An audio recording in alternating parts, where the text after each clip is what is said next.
This is from CBS Sports. Building 32-man juggernaut with one pick from every team. It figures in coaches and players. And for the Browns, they say defensive coordinator, Jim Schwartz. Schwartz took over what was already a very good defense, and last season turned it into a monster. Give him enough talent, especially up front, and he is going to wreak havoc on opposing offenses.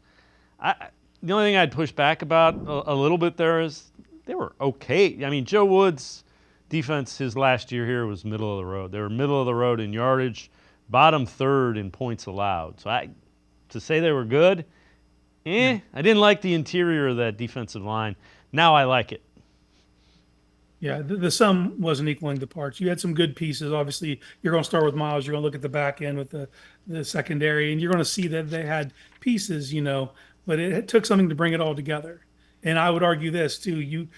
It was a tremendous hire at the time, and it was kind of hard to see it because there were so many names being bantied about. But to lean on someone like Jim Schwartz, who is aggressive, hates to actually manufacture pass rush. He doesn't want to have to send blitzers. He wants to be able to get it organically with 4.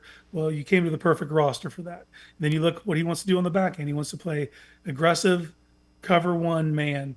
You've got the best cornerbacks in the league. So it was a perfect storm of him coming here, having the pieces in place. This is what he's always wanted to do. This is the kind of defense he's always wanted to call. Never had this personnel at his disposal. So to come here, perfect storm. Now it's about them building that. But there's some other defensive coordinators I think would be in the same conversation. Steve Spagnuolo is the one that comes to my mind off the top.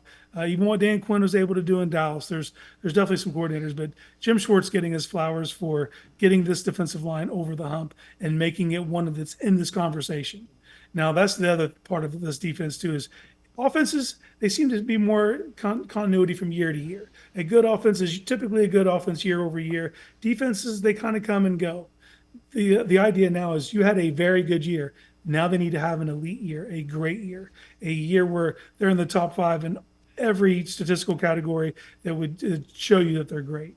Points scored, obviously the yards was ridiculous. And if they're able to run that back and the whole team's the same amount of yards, I'll be flabbergasted. But more likely there's going to be a little more variance. But you're talking about turnovers and points against, red zone defense. Those are all metrics this team can improve upon. And if it does that, this will be a type of conversation you have year in, year out about Jim Schwartz being the very best defensive coordinator in the entire NFL. Yeah, you just want them to create havoc at the line of scrimmage again. That kind of led to really good things.